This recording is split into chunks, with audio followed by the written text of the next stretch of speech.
Hi everyone, আসসালামু আলাইকুম। আপনারা সবাই কেমন আছেন? আই হোপ সবাই অনেক ভালো আছেন and welcome back to my channel করবি সিকো। আজকের পর্বে নিয়ে এসেছি একটু ভিন্ন স্টাইলের কলমি শাক ভাজি। তো আজকে কলমি শাক ভাজিটা কিন্তু একদম ভিন্ন স্টাইলের রান্না, কারণ এই রান্নাটা আপনারা আর কোথাও পাবেন না, শুধু আমার কাছেই পাবেন। তো আজকে আমি শাহী কলমি শাক ভাজি করে আপনাদের দেখাবো। আশা করছি আমার পুরো ভিডিও আপনাদের ভালো লাগবে। আর ভিডিওটা অবশ্যই পুরো ভিডিও দেখবেন, স্কিপ করে করে দেখবেন না, তাহলে কিন্তু অনেক কিছুই মিস করবেন। আমি যেহেতু শাহী কলমি শাক ভাজি করব, যার জন্য কিন্তু আমি এখানে স্পেশাল ভাবে রান্না করছি। তো চলুন রান্নাটা শুরু করা যাক। আমি এখানে রান্না করার জন্য এখানে আমি আগে কলমি শাক নিয়ে নিয়েছি। কলমি শাকগুলো ছোট করে আমি কেটে নিয়েছি। আর সঙ্গে নিয়ে নিয়েছি বেগুন। তো বেগুনগুলো আমি ছোট ছোট পিস করে কেটে নিয়েছি। তো দেখুন আমি কিন্তু আপনাদের দেখিয়ে দিলাম। আর সঙ্গে নিয়ে নিলাম চিংড়ি মাছ। আর শাক ভাজার জন্য নিয়েছি এখানে পেঁয়াজ কুচি, রসুন কুচি, কাঁচামরিচ কুচি। আর আমি এখন শাক ভাবতে নিব, এই জন্য কলমি শাকগুলো আগে থেকে ধুয়ে পানি ঝরিয়ে একটা হাঁড়িতে রেখে দিয়েছি। এখন আমি ওপরে একটু লবণ দিয়ে এটা ঢাকনা দিয়ে ঢেকে দিব। অন্য সাইডে আমি একটা ফ্রাই প্যান বসিয়ে সরিষার তেল দিয়ে দিলাম, সঙ্গে বেগুন দিয়ে দিলাম, আহ একটু লবণ দিয়ে দিলাম, একটু হলুদের গুঁড়ো দিয়ে দিলাম, দিয়ে এখন এটা আমি ভেজে নিব। তো আমি কিন্তু এই পুরো রান্নাটা সরিষার তেল দিয়ে কমপ্লিট করব, তাহলে কিন্তু খেতে অনেক মজা লাগবে।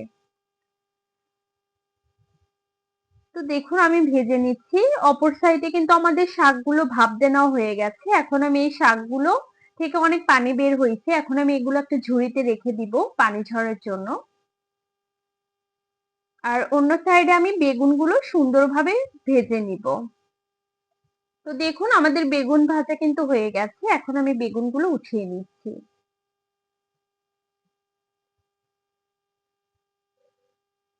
তো এই যে আমাদের শাক, এই শাকগুলোও এখন আমি একটা ছাঁকনিতে রেখে দিব পানি ঝরার জন্য। এখন আমি বেগুন ভাজার যে তেল ছিল সেই তেলের মধ্যেই আমি রান্নাটা করে নিব। এর জন্য প্রথমে আগে আমি জিরে দিয়ে দিলাম। তো জিরে দেওয়ার পরে এখানে আমি রসুন কুচি দিয়ে দিলাম, দিয়ে এখন আমি ভেজে নিব। তো এই পর্যায়ে আমি এখন দিয়ে দিব পেঁয়াজ কুচি এবং দিয়ে দিব কাঁচামরিচ কুচি, দিয়ে এখন আমি এটা বাদামি করে ভেজে নিব।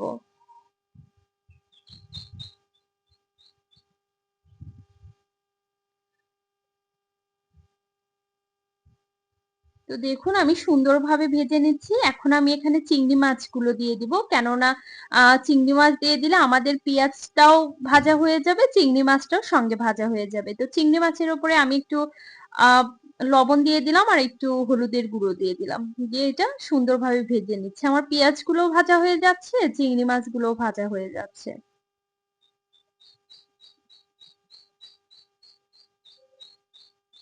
আমি একটু সময় নিয়ে ভেজে নিচ্ছি। সঙ্গে এখন আমি দিয়ে দিলাম ভেজে রাখা জিরে গুঁড়ো।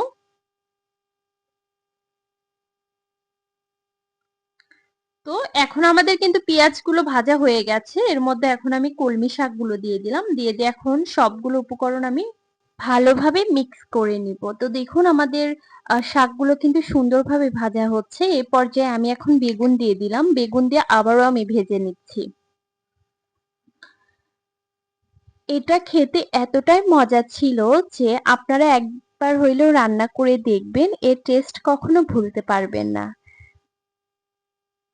কারণ এটা খেতে অনেক মজা। আমি ফার্স্ট টাইম খেয়েছিলাম, বাট আমার কাছে অনেক মজা লেগেছে। তারপর থেকে আমি এটা কিছুদিন পর পর রান্না করে খেয়ে থাকি। তো এই রান্নাটা কিন্তু আমার শাশুড়ি আম্মুর স্পেশাল রান্না। তো আপনারা এইভাবে রান্না করে দেখবেন, অনেক ভালো লাগবে। তো আমাদের যেহেতু শাকভাজি অলরেডি হয়ে গেছে, যার কারণে এখানে আমি জিরে গুঁড়ো দিয়ে দিলাম আবারও। তো দেখুন আমাদের আমাদের কলমি শাক ভাজি কিন্তু একদম রেডি। এটা খেতে এতটাই মজা যে এর টেস্ট আপনারা কখনোই ভুলতে পারবেন না। আর এই রান্নাটা কিন্তু আমার শাশুড়ি আম্মুর হাতের স্পেশাল রান্না। তো শাহী কলমি শাক ভাজিটা কিন্তু অসম্ভব মজা ছিল। আপনারাও বাসায় ট্রাই করে দেখবেন, আপনাদেরও অনেক ভালো লাগবে। তো দেখুন চিংড়ি মাছগুলো কতটা সুন্দর লাগছে, তাই না?